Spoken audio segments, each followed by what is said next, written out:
Middle east में तनाव जारी है। इजराइल, ईरान और अमेरिका के बीच चल रही जंग का आज 15वां दिन है। 14 मार्च की सुबह खबर आई कि अमेरिका ने ईरान के खार्ग आइलैंड पर हमला कर दिया है। अब खबर आ रही है नॉर्थ कोरिया से। नॉर्थ कोरिया ने जापान और साउथ कोरिया की डायरेक्शन में कुछ मिसाइलें दागी हैं। ये मिसाइलें कहाँ गिरी हैं, किस तरीके की मिसाइलें थीं और इन पर साउथ कोरिया, नॉर्थ कोरिया और जापान ने क्या कहा है, ये तमाम जानकारी देने के लिए हमारे साथ हैं हमारे साथी मानस। मानस, सबसे पहले तो ये बताइए कि ये किस तरीके की मिसाइलें थीं और ये कहाँ गिरी हैं? देखिए, जो उत्तर कोरिया का जो नॉर्थ कोरिया का मिसाइल आर्सेनल जो कहते हैं, जो उसका ज़ख़ीरा है मिसाइलों का, वो बहुत बड़ा है। उसके पास इतनी ज़्यादा रेंज की मिसाइलें हैं, उसके पास 15,000 किलोमीटर तक की अमेरिका तक पहुंचने वाली मिसाइलें हैं, जो कि उसने अमेरिका को ही डराने के लिए, या जो कह सकते हैं उस पर एक दबाव बनाने के लिए बनाई हुई हैं। अभी जो साउथ कोरियन मिलिट्री का जो स्टेटमेंट आ रहा है, उनका ये कहना है कि अराउंड 10 अनआइडेंटिफाइड बैलिस्टिक मिसाइल्स, मतलब 10 के आसपास थी ये। अब संख्या अराउंड 10 ये कह रहे हैं, तो इनको भी क्लियर नहीं है अभी, ये भी उस चीज़ को असेस कर रहे होंगे कि संख्या कितनी है। 10 के आसपास बैलिस्टिक मिसाइल थी। अब बैलिस्टिक मिसाइल से अगर हमला हुआ है तो बहुत संभव है कि नॉर्थ कोरिया ने नोडोंग नाम की एक बैलिस्टिक मिसाइल का उपयोग किया होगा, क्योंकि वहाँ से नॉर्थ कोरिया से जो जापान के आसपास की जो दूरी है वो लगभग 1200 किलोमीटर है, और इस मिसाइल की रेंज 1500 किलोमीटर है। और हम जानते हैं कि 1500 किलोमीटर के लिए कोई 4000 की रेंज की मिसाइल नहीं इस्तेमाल करेगा, मिलिट्रली ऐसा नहीं किया जाता। तो संभव है कि नॉर्थ कोरिया ने नोडोंग का इस्तेमाल किया हो। दूसरी ओर जापान कह रहा है कि what is possibly a ballistic missile was launch from north Korea. Japan अभी भी इस चीज़ को असेस करने की कोशिश कर रहा है कि जो भी उसकी तरफ प्रोजेक्टाइल, एक शब्द का उन्होंने उपयोग किया है कि प्रोजेक्टाइल फायर हुआ। जैसे कोई भी हवाई हमला करते हैं, अगर वो जो भी चीज़, चाहे आप तोप का गोला भी देखेंगे, अगर वो फायर हुआ है तो जितनी दूर वो हवा में रहता है उसको कहते हैं वो प्रोजेक्टाइल आ रहा है उस आपकी तरफ। तो वो प्रोजेक्टाइल उस ऑब्जेक्ट को कहते हैं। और प्रोजेक्टाइल शब्द का इन्होंने भी इस्तेमाल किया है जापान ने। तो इसका मतलब ये है कि ये भी अभी इस चीज़ को असेस कर रहे हैं कि वो जो भी इनकी तरफ आया, वो बैलिस्टिक मिसाइल थी या किस तरह की क्रूज़ मिसाइल थी, या कोई और तरीके का हथियार था। क्योंकि अभी 2 दिन, अभी 10 मार्च को ही किम जोंग उन ने क्रूज़ मिसाइल का टेस्ट किया है। तो वो हमेशा टेस्ट वगैरह करते रहते हैं, हथियारों के काफ़ी शौकीन हैं। तो इस वजह से मुझे लगता है कि वो एक दबाव बनाने की भी कोशिश है, और साथ साथ वो अमेरिका को एक बार बार वो दिखाने की कोशिश करते हैं कि देखिए, हम, हो सकता है वो मिडिल ईस्ट की जंग में ये दिखाने की कोशिश कर रहे हो कि जो आप बार बार हम पे दबाव बनाने की कोशिश करते हैं, वो यहाँ पे संभव नहीं है, जैसा आपने ईरान के साथ किया। ये भी खबर आ रही है कि ये जो मिसाइलें हैं वो समुद्र में गिरी हैं और अभी इनमें कोई घायल हुआ है कि नहीं, इसकी भी जांच की जा रही है। मिडिल ईस्ट में जो तनाव चल रहा है उसके पीछे भी बताया जा रहा है कि कहीं ना कहीं जो अमेरिका के थर्ड एयर डिफेंस सिस्टम थे, जो कि जापान और साउथ कोरिया के इलाके में तैनात थे, वो भी वहाँ से मिडिल ईस्ट की तरफ ले जाए गए। तो क्या कहीं ऐसा हो सकता है कि नॉर्थ कोरिया ने इस वजह से भी मौके का फ़ायदा उठाते हुए ये दिखाने की कोशिश की हो? देखिए, ये बहुत हद तक संभव है जो आप कह रहे हैं अर्पित, क्योंकि 5 के करीब थर्ड एयर डिफेंस जो सिस्टम है, थर्ड एक उन्नत एयर डिफेंस सिस्टम है, 1000 किलोमीटर तक इसकी रेंज है, एक बहुत ही अच्छा एयर डिफेंस सिस्टम है। तो उसको साउथ कोरिया, जो अमेरिका का मतलब ऑल टाइम पार्टनर है, जापान उसका ऑल टाइम पार्टनर है, इन दोनों जगहों के इलाके में, अब एक्चुअल लोकेशन नहीं बताई जाती, संवेदनशील होती हैं जानकारियाँ, वहाँ तैनात किया गया था। लेकिन वहाँ से उनको मिडिल ईस्ट में डिप्लॉय किया गया, क्योंकि जो ईरान के जो ड्रोन और बैलिस्टिक मिसाइल के खासकर हमले हैं, ड्रोन को रोकने के लिए तो आप थार्ड का इस्तेमाल नहीं करते, लेकिन हाँ, जो बैलिस्टिक मिसाइल के हमले हैं उनको रोकने के लिए थार्ड एक बहुत अहम हथियार है।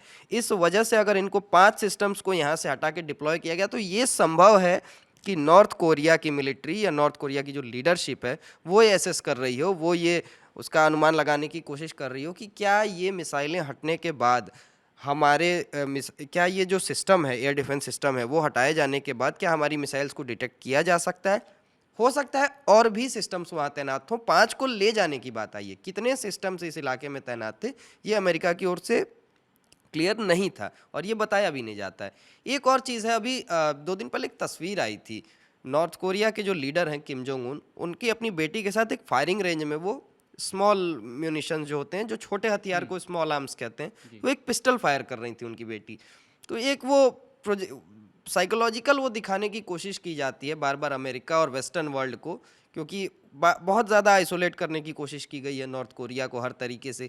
लेकिन हाँ, पुतिन का साथ है, उनको उनको शी जिनपिंग का समर्थन है। ये 2 ऐसे बड़े देश हैं, और सबसे बड़ी बात, नॉर्थ कोरिया एक परमाणु संपन्न देश है। तो यहाँ ये देखना बहुत अहम होगा कि क्या ये कोई उकसावे की कार्रवाई थी या किम जोंग उन का ये कोई रेगुलर टेस्ट था नॉर्थ कोरिया का, जैसा वो हमेशा करते रहते हैं। लेकिन हाँ, अगर ऐसा कुछ होता है, अगर ये मिडिल ईस्ट से कनेक्टेड है, तो हो सकता है कि दुनिया एक बहुत बड़े जंग की तरफ बढ़ रही है। देखिए, टाइमिंग बहुत ज़रूरी है, टाइमिंग बहुत मायने रखती है इस समय कि मिडिल ईस्ट में तनाव चल रहा है।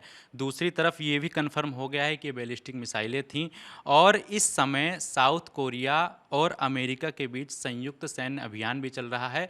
तो कहीं न कहीं ये किम जोंग कई बार ये आरोप लगा चुके हैं कि साउथ कोरिया, अमेरिका और जापान जब इस तरीके के सैन्य अभ्यास करते हैं, तो ये एक तरीके से उकसावा माना जाता है कि आने वाले समय में कहीं वो उत्तर कोरिया यानी कि नॉर्थ कोरिया पर हमला ना कर दें। जो अर्पित, आप जो उकसावे की कार्रवाई की बात कर रहे थे, जो जॉइंट एक्सरसाइज जब भी होती है south Korea, America, Japan, America और साउथ कोरिया और जापान के साथ बड़े अच्छे संबंध हैं उनके, अमेरिका के बेसेस भी हैं वहाँ। जापान को तो इवन पूरी प्रोटेक्शन ही अमेरिका देता है हर तरीके से। जापान एक टेक्नोलॉजी के मामले में बहुत उन्नत देश है और कई चीज़ें हैं वहाँ पे ऐसे, मुझे मतलब जो जो इलाका है एक तरीके से, वहाँ पे चाइना का भी बहुत अच्छा खासा डोमिनेंस है। चाइना से नॉर्थ कोरिया की अच्छी बनती है। तो ये जो है ना कि एक नॉर्थ कोरिया के पीछे एक चाइना, उधर जापान के पीछे अमेरिका, तो एक वो बड़ा वो अलग तरीके का वो मैदान बन जाता है जो सी ऑफ जापान है। और इस वजह से, और नॉर्थ कोरिया को ये कभी पसंद नहीं आया। उनकी मिलिट्री की जो साइकिक है, किम जोंग उन जो है उनकी मिलिट्री है, वो हमेशा कुछ ना कुछ टेस्ट करते रहते हैं। अभी 10 मार्च को उन्होंने क्रूज़ मिसाइल टेस्ट किया, मैक 4 उसकी स्पीड बताई गई कि इसकी स्पीड मैक 4 हो सकती है। और मतलब हथियार उनके पास नो डाउट, और सबसे बड़ी बात वो परमाणु संपन्न अगर देश हैं, तो यहाँ पे थोड़ी सी अमेरिका को सतर्कता बरतनी होगी, क्योंकि ऐसा कुछ ना वो करें, ऐसा कोई ऐसी चीज़ ना करें जिससे दुनिया और बड़े जंग की संघर्ष पैदा ना हो। ज़्यादा से ज़्यादा बातचीत से मसला सुलझाया जाए।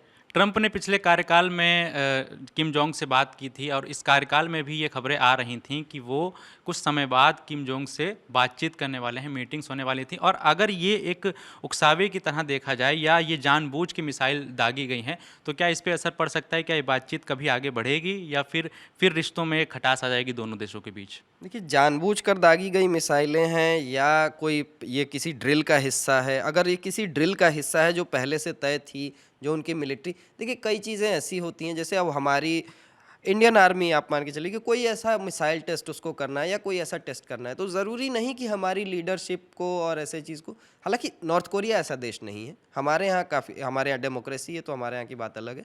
नॉर्थ कोरिया में अगर कोई मिसाइल टेस्ट हो रहा है, वो भी किसी बैलिस्टिक मिसाइल का या क्रूज़ मिसाइल का, वो खुद देखने जाते हैं वहाँ के लीडर हर एक टेस्ट को। तो अगर ऐसा वहाँ कुछ हुआ है, तो ये संभव, ये मानना मुश्किल है कि उनकी जानकारी के बिना हुआ हो।